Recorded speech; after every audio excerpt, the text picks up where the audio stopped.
We're going to talk today a little bit about this idea of sustainability in action.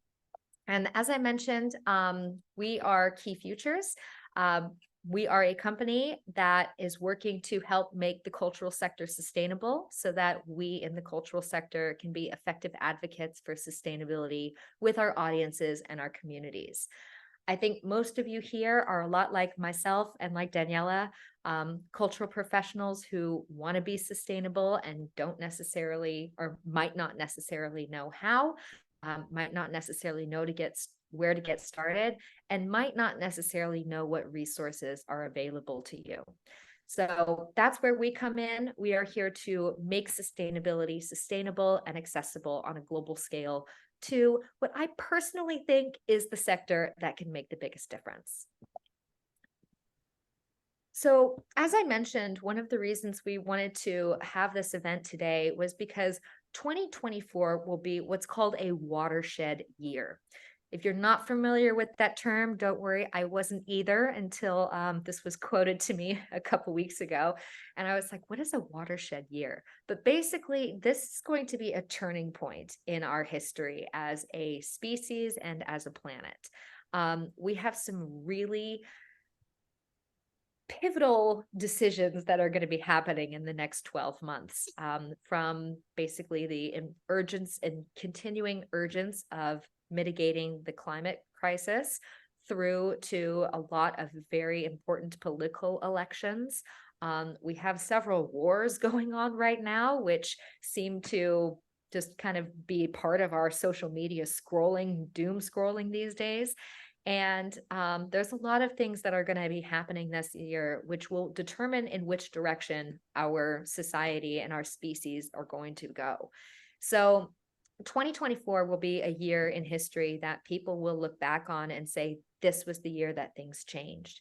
And this is why it's such an important moment for us to be able to not only speak about sustainability and understand sustainability, but really take action for sustainability. So once again, the why now. As we know, this is not a topic that is brand new. We've seen that there is a growing urgency, a growing interest in this issue, but we're also seeing right now that there are more opportunities than ever to be engaged with sustainability, and not just in a passive way, but in a really active way. ICOM just recently announced their sustainability prize, which I'm really excited about. That came off of the working group on sustainability, which I was the secretary of for 4 years. There are other organizations that are offering prizes, as well as a lot of organizations that are starting to focus on funding opportunities for sustainability initiatives.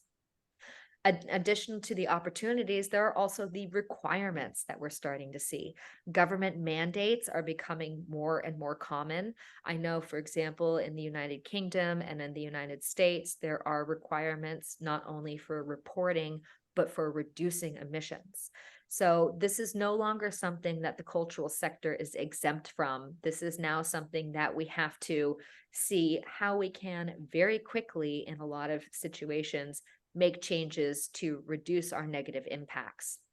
And to be honest with you, I think that most of us really feel that the time for talk is over. We've talked about this enough. And I know a lot of colleagues that I speak with are feeling a little fed up with the same conversation over and over again.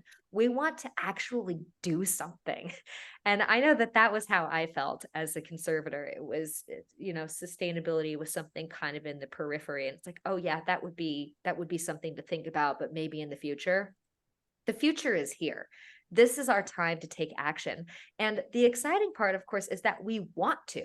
We are here because we want to do something. And this is what our entire 2024 is going to be about. It's going to be about taking action and doing things, and most importantly, working together for a better future. So what I'd like to do over the course of the next few minutes is outline some of the things that you can get involved with in 2024. I wanted to start off with highlighting our climate control program, which started in Denmark and is having a lot of very exciting outcomes already. And then talk a little bit about more holistic approaches to sustainability, of course, ways that the tangible action can be achieved. And then we're going to talk a little bit about our newest program, which I'm super excited about, which is our individual membership.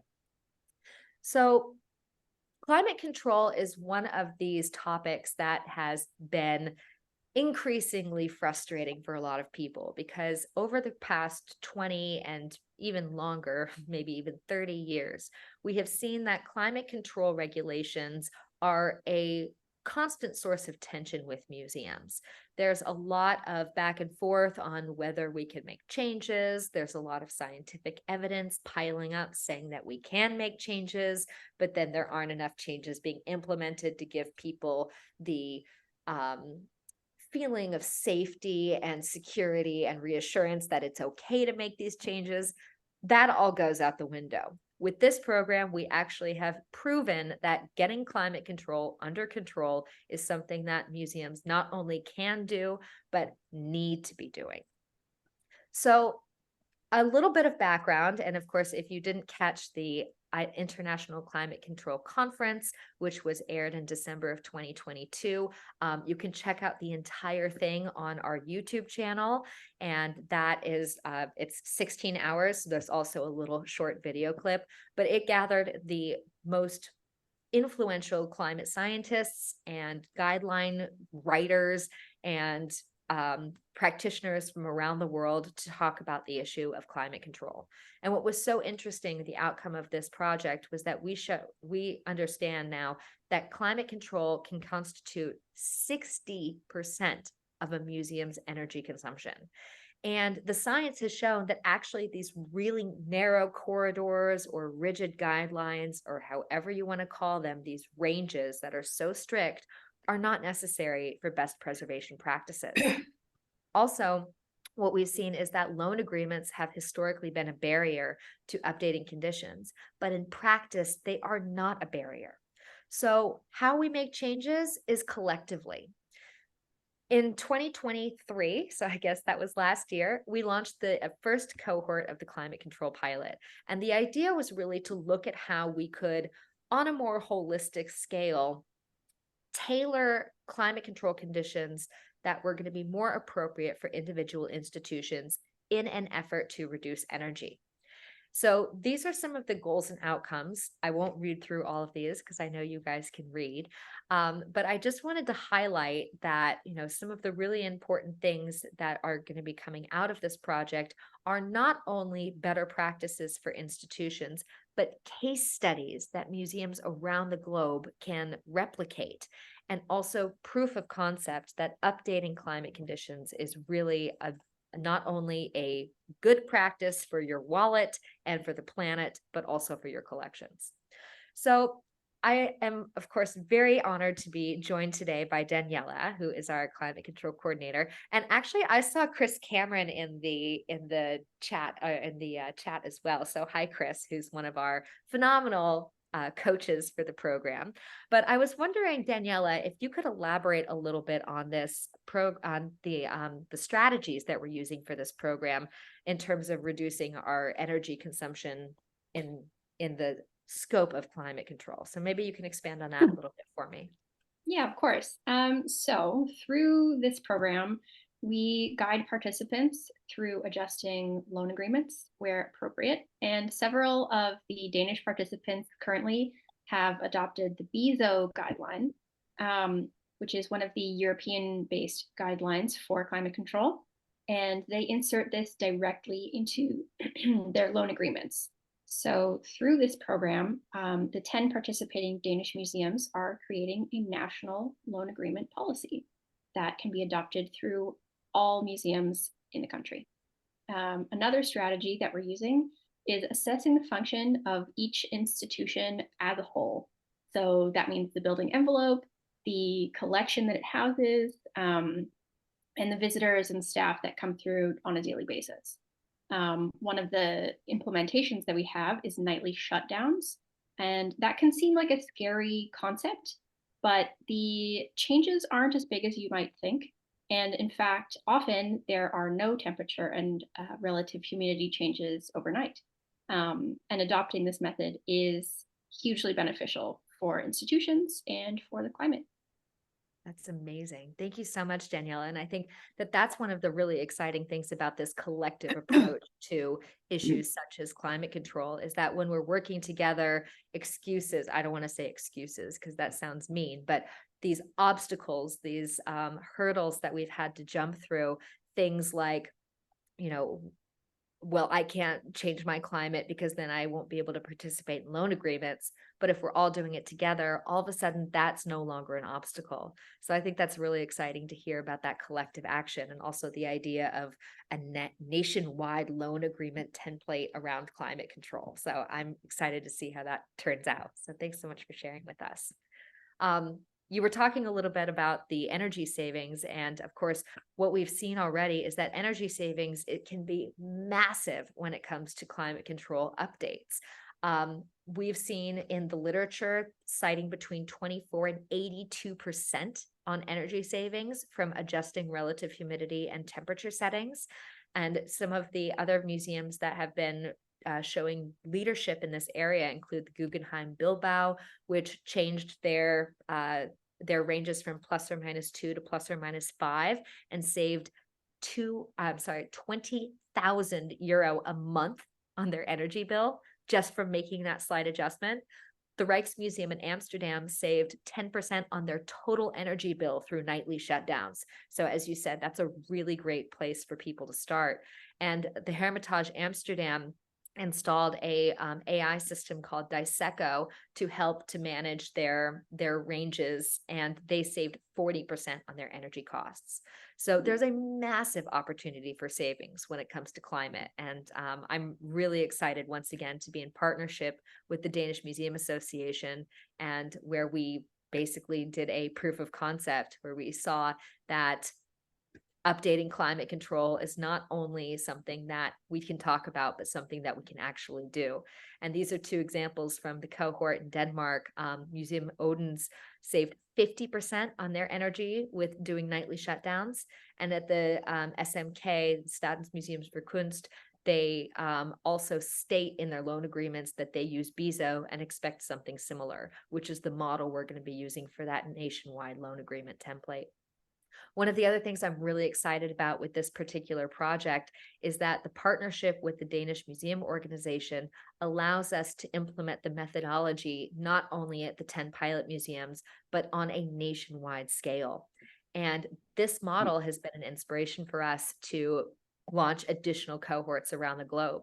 So we're currently in partnership with ICOM France and applying for a grant to launch a cohort in France. We're also in conversation with the Swedish Museum Association, as well as the Icelandic Museum Association. We are cooking up a cohort, a tri-country cohort in Germany, Switzerland, and Austria. And then we're in conversations as well with Estonia, and also to do a national research as well as pilot program in Pakistan, which I'm super excited about. And of course, this program is now been proven and is now available to everyone. So we most recently launched a cohort in North America, which consisted of institutions in the US as well as Canada. And we'd love to open it up to any museum who is ready to make some changes for their climate control. So if you're interested, please feel free to reach out. Sustainability is something that is not just about the environment, though. It is about these larger holistic approaches, which includes environmental aspects, of course, but also social aspects as well as economic aspects. And one of the things that we've noticed when it comes to approaching sustainability is that there are two ways that we could do this. We could do this as kind of piece by piece and biting off little chunks at a time, or we can look at a more holistic approach. And the Sustainability and Culture program is designed for that more global aspect of sustainability. So the Sustainability and Culture program, which was originally launched in January of 2022, so we're going into, I guess this is now our third year. Yeah, there we go, third full year. Is a way that we are helping to support institutions around the globe in this holistic approach to sustainability. So looking at sustainability from all three pillars and approaching it in a way that is also holistic. So not only looking at the action aspect, but really focusing on education and support systems through coaching and community building. And I wanted to just highlight some of the success stories from our partners around the globe. Museo Moderno has been a participant in the Sustainability and Culture program since day one, and they're located in Buenos Aires and have done some phenomenal work, particularly in the social sustainability field. One of my favorite projects that they worked on was opening up the museum to the homeless community and inviting the community in to create artworks. And that artwork was then put on display at the museum and sold, creating not only an opportunity for value and community building within that group, but also for economic prosperity. So it was really a phenomenally creative way to engage a community that had previously been excluded from the museum setting, and not only give them a creative outlet, which we all know how desperately we need, but also give them an opportunity to make a living for themselves. So this is one of my favorite examples of how museums can think more creatively to help support their community locally. The Nevada Museum of Art is another member of the program, and they've been with us also since day one. It's been a huge honor to work with such a dedicated sustainability team. They are some of our most active participants, coming to every session. And I have to say, it's been a huge honor to see them not only grow in terms of their sustainability actions, but also their sustainability knowledge. And I really think that they've done phenomenal things with leadership within this area. But in terms of practical action, one of the things that we can be inspired by with the Nevada Museum of Art is that sometimes a really sustainable action only takes a decision and a commitment. And the Nevada Museum of Art made a commitment last year, they've published this, that they are going to source a minimum of 50% of their exhibitions from their own collections. Now, as art transportation is one of the most energy consuming and carbon emitting and waste producing aspects of the cultural world, this is a huge step in the right direction. And of course, that doesn't exclude them from loans. It just showcases that we're making a commitment to utilizing our collections and reducing transportation costs, as well as waste and carbon. So Nevada is also a really great example where just thought leadership can be applied. The Terra Foundation is another organization that's been with us since day one. As a foundation, they do have a collection, but a lot of their footprint is actually more related to travel and digital concepts. So they've been working on measuring their traveling carbon footprint, as well as reducing the carbon through new policies that they're creating, both for digital practice as well as business travel. So this is another really great example of where we can see creative thinking and really, really exciting opportunities. And sometimes you might not think that travel is such a big deal, but planes emit a lot of carbon, and actually the internet emits as much carbon as the aviation sector. So these are two areas that are not often thought about, but very exciting impact opportunities. Now, this holistic approach is really wonderful for organizations who are super gung-ho about sustainability and ready to dive into the deep end. But we can understand that sometimes that might feel a little bit scary. Maybe you're not quite ready to take off your paddling board and you want to kind of step into things. And a lot of times, of course, in the world we live in, it's important to be able to have really concrete actions, because that's how we get motivated. And one of the things that we've seen within our journey of sustainability is that when you can not necessarily make sustainability a tick box, but when you can see actions laid out, then it's really motivating for action to take place. And this is why we created the tracks. And we're super excited to be launching our first track in February of this year, which will be focused on intro to sustainability. So the idea behind tracks is to have more short-term action-focused programming. So we're taking the same concept from the Sustainability and Culture and the Climate Control Program, where we're focusing on that coaching, training, community aspect, but we're having it a little bit more digestible, let's say. So it's going to be a little bit easier to manage because it'll be a shorter term project. So the first one, Sustainability 101, as I mentioned, is going to be launching in February.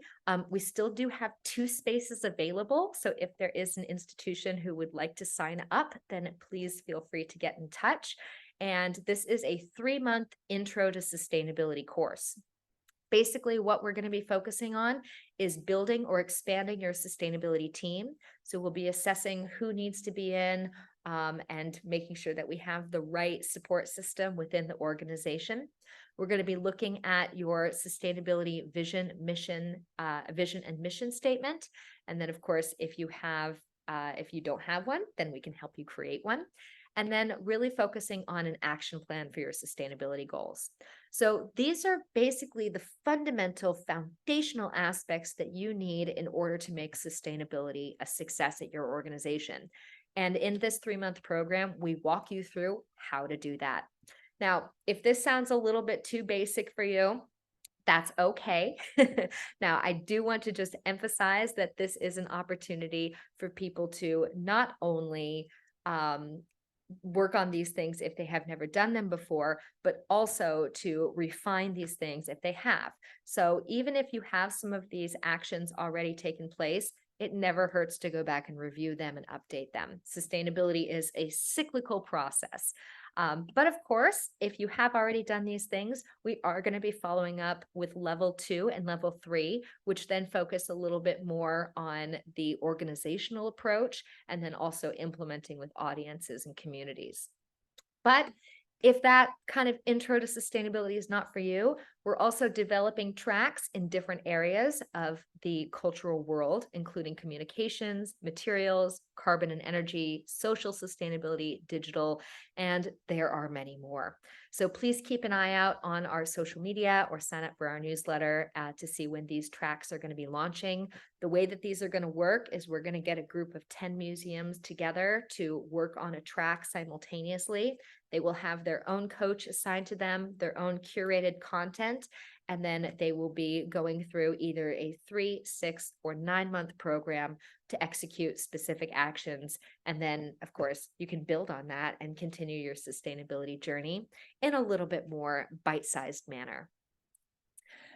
One of the things that we have gotten a lot of feedback on are individuals who have said, I would love to do sustainability, but it's not for my organization. How can I personally get involved because this really matters to me?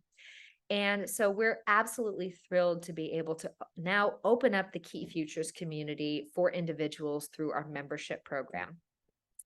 Now, as you guys remember, I was a conservator who wanted to be sustainable and didn't really know how. But even more importantly than that, it was that I just felt completely and totally alone.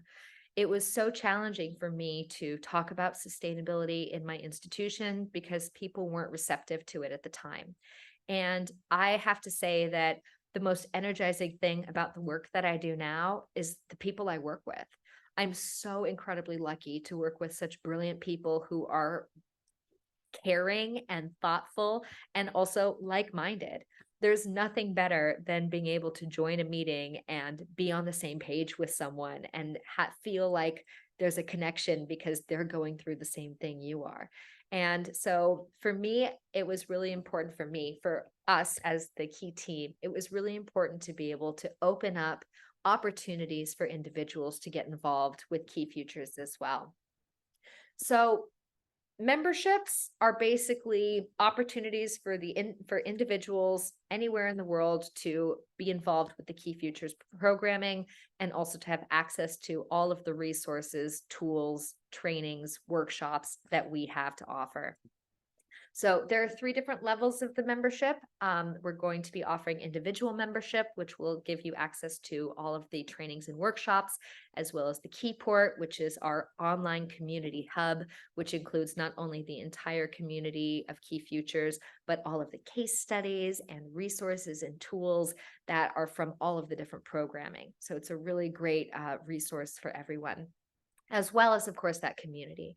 And as I mentioned before, it's so important for us to be able to have that community, because that is the most motivating thing we can do, is be around like-minded people. But of course, if you want additional support, we also offer the Membership Plus, which gives you access to the Coaches and Champions meetings, which are places that you can actually get together with other individuals who are working in sustainability and culture as well, and hear about their stories and exchange knowledge and ideas, and get some coaching through how you might be able to level up your game. And of course, if you want even more specific tailored support, we do offer coaching for individuals through the individual track, which is basically like the sustainability in culture program, but it also includes but it's tailored specifically for individuals. So then you have the opportunity to get access to everything we have to offer, plus a coach who can guide you through your own sustainability journey. Why join the Key Futures community? I think I've already said it, but I'll just reiterate the importance of community. I think one of the things that we've learned at Key is that sustainability is something that cannot be done alone. And I have to say that I think that's one of the biggest misconceptions about sustainability. That's a big word, but one of the biggest myths, let's say, about sustainability is that it's up to just me. But actually, it's a ripple effect. And if one person does something, then someone else will be inspired, and then someone else will be inspired. And then we all of a sudden are creating these gigantic ripples, and those ripples turn into waves, which can really shake things up. So it's really about working together. And I think that what makes our community unique is that it's not just a local community, but it's an international community. And one of the things that I've been so inspired by in my work is the work that's being done in other parts of the world. When people ask me about my favorite museum, I say, it's actually a museum I've never been to, but it's the Ecomusée Tata Samba in Benin. And that's in Africa. And it's phenomenal. It's a community museum built for the community, by the community, and it's, in my mind, probably the most sustainable museum in existence. And for me, it's amazing to get to be inspired and work with professionals all over the world, because everyone is doing something really, really well. And I think that's really exciting, because by learning from each other, by breaking down those geographical, language, and international barriers, and by coming together as a cultural unit, we're actually creating an opportunity for us to not only take action, but accelerate action by inspiring each other and really making this a collective effort. So for me, this idea of community is really at the foundation of the Key Futures ethos. And obviously, we've got a lot of our community members here today. And the more we work together, the faster we can achieve success. So I wanted to also, I'll wrap up in just a couple minutes here, I promise. I know I talk a lot. I want to leave plenty of time for questions. But I did want to just clarify a little bit about the difference between Key Culture and Key Futures, because I do get that question a lot. As you may have noticed, I always just kind of talk about Key because we are a large organization with a lot of different facets. Just to clarify, Key Futures is the service provider. So that is the organization that does all of the programming, including the trainings, the workshops, the coaching programs, and all of the exciting opportunities that we saw tonight. And Key Culture is our nonprofit side. So we do very nonprofit-y things over there. We're involved with grant-funded programming. We're involved with international research and development. I saw Gwen Fife here earlier. Hi, Gwen, who was part of sustainability and conservation and wrote the Greener Solvents Handbook, which, by the way, if you have not checked that out and you're a conservator or you know a conservator, please share it because it's absolutely brilliant and it's free. And isn't that lovely? So we create additional resources such as the Key Books, which are step-by-step guides on how to be sustainable. And if you're joining us tonight, we will be following up with an email, which is going to have links to all of the Key Books. So you'll definitely get that as a parting gift if you haven't already downloaded those. But for us at Key Culture, it was really, really important to be able to maintain some anonymity in terms of what we did. And a lot of times nonprofits can fall into the trap of chasing grants or chasing funding money, which sometimes can dictate their activities. But we wanted to make sure that we were able to stay true to our mission, which is why we're very grateful to be financially supported by Key Futures so that we can still do all of the work that we want to do and also make sure that we have that financial sustainability element because that's important as well. I also wanted to mention that, and I talked about this at the beginning, but what's really exciting about the programming that we're offering is that there are funding opportunities for it. I actually had a lot of institutions that have joined us who have been able to get not only grant funded projects, but also private donations for participating. So I know that a lot of times it can feel a little bit overwhelming to engage with sustainability if it's not already in the budget, which by the way, I hope you put it in your budget for 2024. If you didn't, make sure it's in there for next year. But in the meantime, there are a lot of great resources. And as I mentioned earlier, there are organizations that are now specifically funding climate initiatives or sustainability initiatives, including the National Endowment for the Humanities, the Helen Frankenthaler Foundation, the Tiger Foundation. Creative Europe and Horizon Europe have huge grants for sustainable culture programs. And of course, we'd love to thank the Augustinus Foundation, which provided all of the funds for the Danish cohort, and the Tiger Foundation, which provides the sponsorship for Museo Moderno and the Brooklyn Museum and their sustainability and culture programming. So one of the things I also want to iterate is that with this partnership that we have with Key Futures and Key Culture, we're also able to help support grant applications for funding. Obviously, a lot of the programming that we do is in partnership with national and international associations. So it's a great way to be able to actually get sustainability action happening without having to stress out about budgets. So if you have questions or would like further information about funding opportunities as well, please do feel free to get in touch. This is something we're really happy to be a part of. So I didn't talk as long as I thought I was going to. Actually, I'm perfectly on time. So proud of myself. I did want to just open up and see if anybody had any questions about anything. As I mentioned, we're just really excited about the programming that we have for 2024. Sustainability, I always talk to my team about this. You know, one of the things that is so exciting about what we're doing is that it's never been done before. And, you know, this is not like starting a Waffle House or, you know, running a shoe business or something. You know, there's no blueprint for sustainability. And that makes it frustrating sometimes. That makes it challenging a lot of times, but that makes it so exciting every single day. And, you know, one of the things that we've had to learn at Key Futures, Key Culture, and I know that my colleagues at all of our partner organizations feel the same way, is that a lot of times you have to try something, see if it works. And if it works, then great, keep going. And if it doesn't work, it's back to the drawing board. And we've had a very steep learning curve at Key Futures and Key Culture in terms of what works and what doesn't work. But what's so exciting is that that always enables us to be able to provide new and improved opportunities for helping to support the cultural sector in this sustainability transition. Because at the end of the day, we all know that this transition is going to happen. And we all know that when it comes to the cultural sector, we have to be leaders for this. And I think that we're all really excited to be a part of it. And I know that myself and that I hope it's okay for me to speak on behalf of my team, are just really grateful for such a incredible support system on a global scale. And also it's just such an honor to be able to help in any way that we can.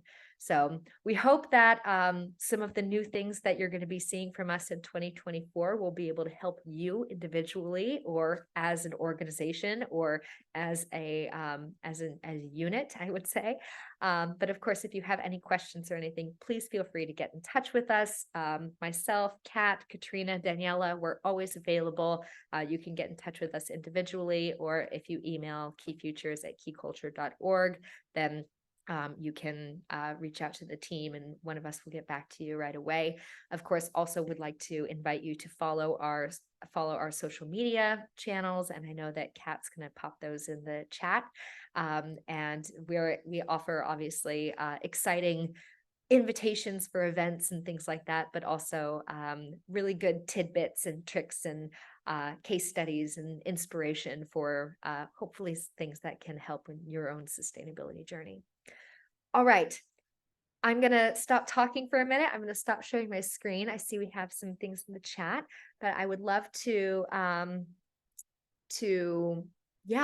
hear if anyone has any questions. Thank you so much, Karine and Robert. It's nice to see you, Bob. Hi. But I would love to see if there were any questions in there. Oh, yes, Karine, thank you. Individual membership costs start as low as €50 a month. That includes access to all of our workshops, all of our trainings, the entire Key Futures community online through the Keyport.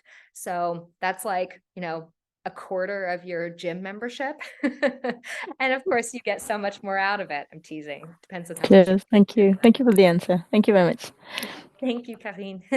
Appreciate it. Wonderful. Are there any other questions that I can answer myself or my team? I just have additional comments for anyone who is wondering who should be participating in these programs. As Caitlin and I have backgrounds in conservation, anyone in museums can, or galleries, or any art institution can participate in these programs. We've designed them so that everyone can participate, from conservators to art handlers to museum directors to facilities management. They are made for everyone. Thank you. Yeah, and I that's an excellent point, Daniela, and something I forgot to mention is this holistic approach not only includes a wide variety of geographic locations, but also a wide variety of stakeholders. And it is so important that we're working together across the sector, not only globally, but also across the sector in terms of entry points. So not only do we want to work with institutions, but artists and galleries and vendors and suppliers and packing and shipping companies and performing arts centers, because at the end of the day, it is a systemic issue, and consequently we need everybody on board. And that's one of the things that we've seen from the climate control pilot, and some of the feedback we've gotten from the Danish cohort is the best part about the program is actually being able to work across departments and getting to talk to each other. So that's been really exciting to see that actually happening. Fantastic. Any other questions or anything I can answer for anyone? Otherwise, I'm going to let you guys enjoy your evening. All right, wonderful. Well, a huge thank you to you guys for joining us. We really look forward to continuing to work together towards a sustainable future for the sector. A huge, huge thank you to my phenomenal team. Super grateful to you guys for all of the hard work that you do. This would not happen without you all. And a huge thank you, of course, to everyone who's been supporting Key Culture and Key Futures along our journey. And we continue to look forward to helping each other and helping our planet. So thank you guys so much for joining. Wishing you all a lovely evening. And once again, if you need anything, you now know where to find us. We hope to see you soon.